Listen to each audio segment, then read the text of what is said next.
So Jay, Hey, you ran into Prince Harry. I did, and And he's Megan. a fan. Okay, Prince Harry, Meghan, and they're fans of KTLA. What exactly did they say to you? We were talking about the game, and I was talking about Shohei Ohtani, and we were talking about how I wrote a book on him, and I mentioned that I was on KTLA Morning News talking about the Dodgers and the book earlier in the day, and his response goes, "Oh, I like that station." So he was aware of it, or he was very polite and said he was aware of it. But either way, could not have been nicer, could not have been more polite, and I think KTLA might have a new fan. Now, are you royalty after meeting them? I'll be knighted next week, but so right now I'm still Jay Paris, so Prince Paris has a little ring to it. We'll see what happens. Darling, listen, let's dispense with the pleasantries and plunge straight into the heart of it, shall we? Jay Paris, the grizzled scribe who spent decades chasing down the ghosts of gridirons and the thunder of base hits, all while anchoring the morning madness at KTLA. But nothing, no, nothing, quite prepared me for the electric serendipity of those Dodgers games in the fall of '25, when the air at Chavez Ravine hummed with destiny, and I found myself trading barbs and baseball lore with none other than Prince Harry. Yes, that Prince Harry, the ginger whirlwind who's traded crowns for California sunsets, and his radiant counterpart, Meghan Sussex. It wasn't some staged photo op or velvet rope schmooze. It was raw, unfiltered, the kind of encounter that leaves you buzzing like a ninth-inning rally. And let me tell you, in the chic chaos of Dodger Blue, with the sweet prince's easy grin cutting through the stadium roar, we uncovered a fierce kinship that had nothing to do with titles and everything to do with the soul-stirring pulse of the game. Picture it, October's fever pitch, the Dodgers clawing their way toward that elusive World Series crown. Game 3 against the Yankees, the night the gods of baseball decided to unleash a torrent of home runs and heart-stopping saves.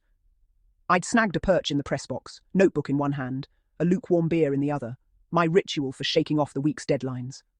The crowd was a sea of electric blue, chanting Ohtani's name like a mantra, and the energy. It was fierce, unyielding, the sort that makes you forget the traffic snarl from Westwood or the latest tabloid drivel. As the inning flipped, bases loaded, 2 outs, I excused myself for a stretch, weaving down the aisle toward concessions. That's when it happened. A rogue elbow from an overzealous fan sending my notebook tumbling like a fumbled grounder. It skidded to a halt at Harry's feet. He scooped it up before I could blink, flipping it open with a chuckle that carried over the crack of the bat. Ohtani's follow-through. It's like watching a samurai strike, isn't it? He said, handing it back with eyes alight. No trace of royal reserve. Just a man, mid-30s, utterly besotted by the Diamond's drama. I froze for a beat, then grinned like I'd just stolen home. Exactly. Fluid, lethal, and deceptively humble.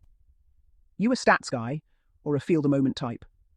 We were off just like that, the conversation igniting fiercer than a Kershaw curveball. Meghan Sussex leaned in, her smile a warm counterpoint to the stadium's frenzy, and murmured, "Oh, Harry's all feel, though he'll pretend otherwise." She had that effortless poise, the kind that commands a room without a scepter, her voice laced with the dry wit of someone who stared down paparazzi hordes and lived to laugh about it. We didn't linger on pleasantries. Baseball doesn't brook small talk. As the Yanks pitcher wound up for the next pitch, Harry, sweet Prince Harry, with his boyish mop tousled by the evening breeze, dove straight into the meat of it. "Look, I've followed the lads since we touched down in Montecito," he confessed, his accent clipping the words with that posh edge softened by years of SoCal sun. "But Ohtani, he's rewritten the script. Pitching one night, DHing the next. It's bloody genius. What's the secret, you reckon? The man's a unicorn." I laughed, clapping him on the shoulder like we'd been mates since Sandlot days. Discipline, mate, and a chip on his shoulder the size of Fuji. I wrote the book on it, Shohei. The Unicorn Chronicles. Spent a year trailing him from Tokyo to the tavern. It's not magic. It's madness. The kind that turns pressure into propulsion. His eyes widened, genuine spark over feigned flattery. "No kidding. You've got the inside track then. Tell me. Does he ever crack under the lights? Or is that Zen facade bulletproof?" We hunkered down against the railing, the game unfolding in bursts around us. A sharp single to left, the crack echoing like thunder. Meghan Sussex chimed in seamlessly, her insights sharp as a stolen base. "From what I've seen in those docuseries, it's the isolation that forges it. Coming across oceans, rewriting records, it's fierce resilience." She wasn't name-dropping her own odyssey. No, this was pure fandom, her gaze flicking between the field and us with the intensity of a strategist plotting the lineup. That's when I let loose, candid as a post-game confessional. Bulletproof? Hardly.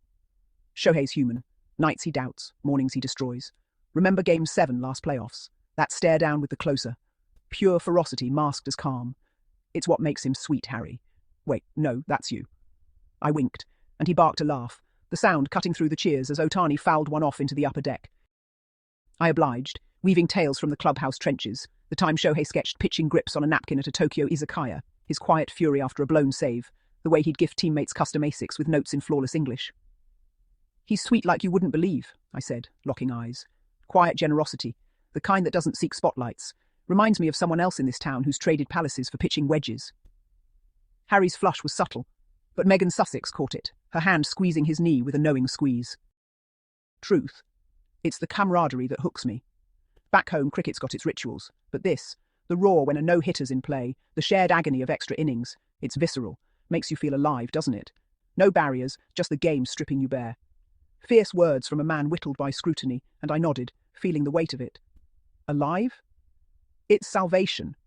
I've covered wars on the field, 88 Quake series, the steroid scandals, but these Dodgers, their redemption wrapped in rally caps. And you two, blending in like pros. That's the real MVP move. We talked for what felt like innings, though the scoreboard insisted it was mere minutes. As the game hurtled toward its climax, a walk-off double that sent the stadium into rapture, we traded numbers, promises of courtside chats for the parade. You're one of us now, I told him, clapping his back. Dodgers faithful, through the slumps and surges. But let's cut deeper, shall we? What lingers isn't the glamour, though darling there's plenty, but the raw sweetness of Prince Harry, that unguarded vulnerability wrapped in valour. In a world that devours vulnerability like cheap popcorn, he offered it freely. Admissions of imposter syndrome in the stands. Am I cheering right? Quiet awe at LA's melting pot magic. Everyone's a story here, no pedigrees required, and a fierce loyalty to the underdog tales that mirror his own. Shohei's arc, he mused as confetti rained post-victory.